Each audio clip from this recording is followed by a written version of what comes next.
Hello and welcome to the 1.97 development server. Today I'm going to be taking a look at the AH-64A and the AH-64D. These are both of course variants of the Apache attack helicopter, and these are both coming to the US helicopter line in update 1.97. It does seem likely that a premium variant of the AH-64A will also be added, but this is currently unconfirmed. Now these two variants form a new branch in the US helicopter tech tree, which starts off after the AH-1F Cobra and allows for research firstly of the AH-64A at tier 6 and then the AH-64D at tier 7. So let's start off with the first of the two, the AH-64A. This is the original production variant of the Apache, and in War Thunder it does have a fairly well-rounded set of weaponry mounted on its 4 pylons. Firstly, either 8 or 16 AGM-114B Hellfires. This missile is guided via a laser designator, has a range of 8 kilometers, and a maximum velocity of 475 meters per second. The B version of the Hellfire has 1,100mm of best effective penetration, so should have no problems dealing with most targets that you will encounter on the battlefield. The AH-64A also has access to 2 types of air-to-air missiles, both of which will be placed on the outer pylons, meaning that you can only take 8 Hellfires while also using air-to-air missiles. Firstly, 2 AIM-9Ls. These are all-aspect missiles with a 20G stack card overload and a maximum velocity of 1,000 meters per second. The second missile type are the AIM-92 Stingers, which this update did receive a slight G overload nerf, going down to 10 Gs, but they do have a superior lock range to the AIM-9 and the same top speed of 1,000 meters per second. You can carry 4 of these Stingers on the outer pylons in sets of 2.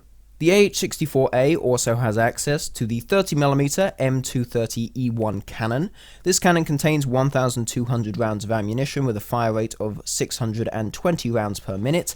The gun actually can be locked onto target by use of the helicopter's sight systems, essentially allowing for automatic aiming and ranging of the gun as long as the target is within the sight's range of motion.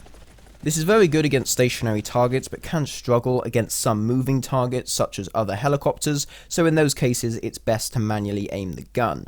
The cannon only has access to a single round type. This is a high explosive fragmentation incendiary tracer round with 51mm of penetration and almost 27 grams of TNT equivalent. So it is fair to say that any lightly armored targets that are hit by this round will likely suffer a fair amount of damage. This weapon also remains the same for the AH-64D variant. Final weapon to mention are the Hydra 70 unguided rockets. These are fairly standard, so to be honest there's not much to say about them, other than they are pretty decent rockets with 290mm of pen.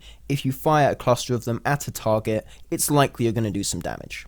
As far as additional features, this version essentially has everything aside from missile approach warning. This does of course mean no warning of incoming projectiles like surface-to-air missiles, and no automatic deployment of your flares.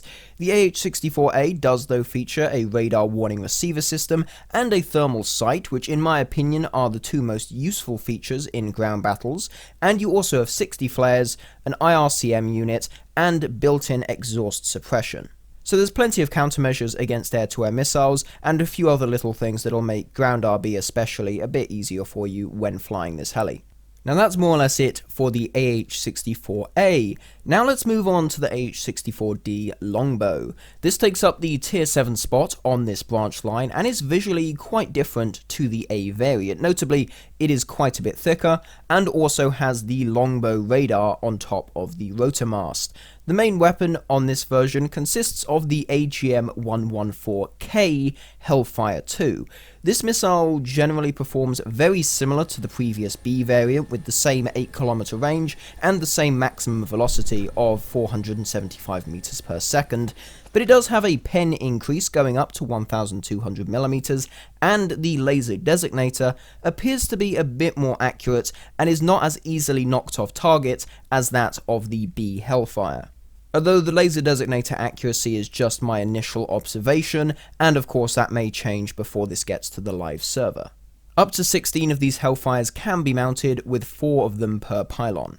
On the AH-64D, your air-to-air missiles consist of only the AIM-92 Stinger with the 10G overload, but again, a decent lock range in all aspects, and a pretty good top speed of 1,000 meters per second.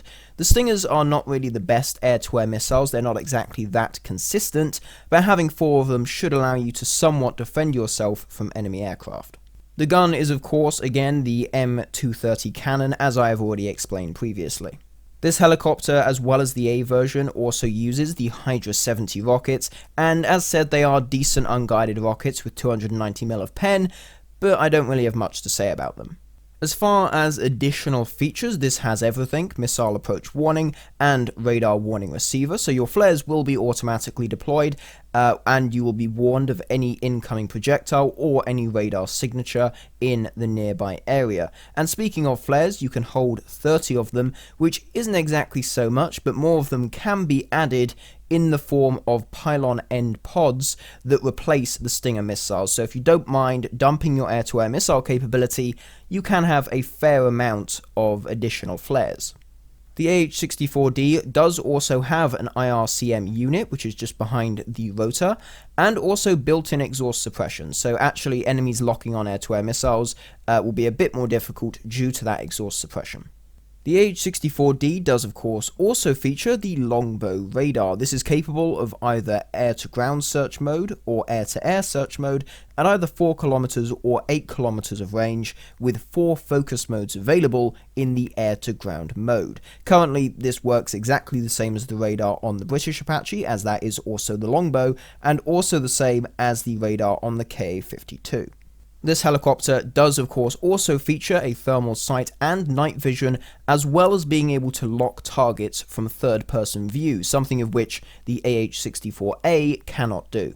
Both variants of the US Apache appear after a first look to be decent multi-role helicopters, but certainly are mainly aimed at a ground attack type playstyle, so they will find more of a home in ground battles rather than in helicopter battles. None of these have any secondary skins yet or fully detailed cockpits, which is something that I was hoping for, but hopefully these can be implemented at some point in the near future. Well, that will be it for me for the 1.97 development server. I guess the next thing we're going to have is the live server release. I don't think there will be another dev server, so now it's just to wait for the live server, after which I will of course be making videos on the new helicopters from this update, as well as maybe a few other tanks, maybe some aircraft, as well as also videos on the Tiger UHT and the AH-1Z Viper. I have also covered the British AH Mark I Apache and the new Russian Kamov helicopters on the dev servers. Links to those videos will be in the description below. Anyway, thank you very much for watching. If you did enjoy this video, please consider leaving a like, that would be appreciated. And if you would like to see more videos like this, as well as my live server reviews of these vehicles, where I actually have some gameplay from Ground RB, helicopter battles, and arcade tank assault, do feel free to subscribe to the channel. Thank you again for watching, and I will see you in the next one.